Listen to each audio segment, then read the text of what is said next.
भगवान शंकर अपने भक्त का दुख नहीं देख सकते।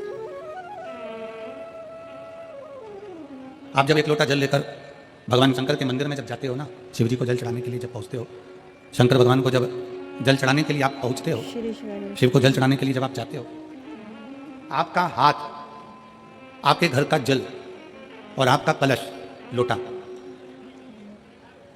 जिसको आप भगवान शंकर के पास लेकर गए, जिसको आप शिव जी के नजदीक लेकर गए, एक तो गए हो आप स्वयं, दूसरा गया आपके रसोई घर में जो हंडा भरा था, मटका भरा था, पानी रखा था, उसमें से एक लोटा जल भर कर गया,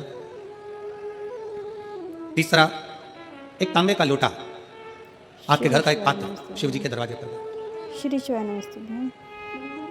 स्वयं भी गए, जल भी गया, पात्र भी गया। शिव महापुराण की कथा कहती है आपका चेहरे की दशा, हाथ जो जल चढ़ा रहा है उसका कंपन, जो पात्र आया है उसकी दशा, और आपने जो अपने घर का मटके का, हंडे का, बाल्टी का एक लोटा जल शंकर को जो चढ़ाया, वो जल से भगवान शंकर समझ जाते हैं कि तुम्हारे घर की दशा क्या है और तू क्या मांगने आया है और तुझे देना क्या है।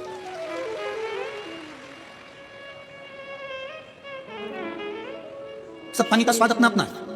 हेटपंप का पानी, हापसी का पानी, बोर का पानी, उसका स्वाद अलग है। कुएं का पानी, उसका स्वाद अलग है। सरोवर का पानी, उसका स्वाद अलग है। तालाब का पानी, उसका स्वाद अलग है। समुद्र का पानी, उसका स्वाद अलग है। कुंड का पानी, उसका स्वाद अलग है। बारिश का पानी, उसका स्वाद अलग है। सब पानी का स्वाद अलग अलग है, और जो पीने वाला है वो बता देता है कि ये पानी अपने घर का नहीं है, ये जल अपने घर का नहीं है। नयन का जल भी बता देता है कि ये दुख का जल है कि खुशी का जल है। नेत्र के आंसू भी बता देते हैं कि ये खुशी के हैं कि दुख के हैं। इसलिए शायद शिव महापुराण की कथा कहती है कि हीरा के परखदार बहुत मिलेंगे। शिव महापुराण की कथा कहती है कि हीरा के परखदार बहुत मिलेंगे, हीरा को समझने वाले बहुत मिलेंगे, हीरा को पहचानने वाले बहुत मिलेंगे, हीरा के परखैया बहुत मिलेंगे। पर शिव महापुराण की कथा कहती है कि किसी की पीड़ा के समझने वाले बहुत कम मिलेंगे, बहुत कम।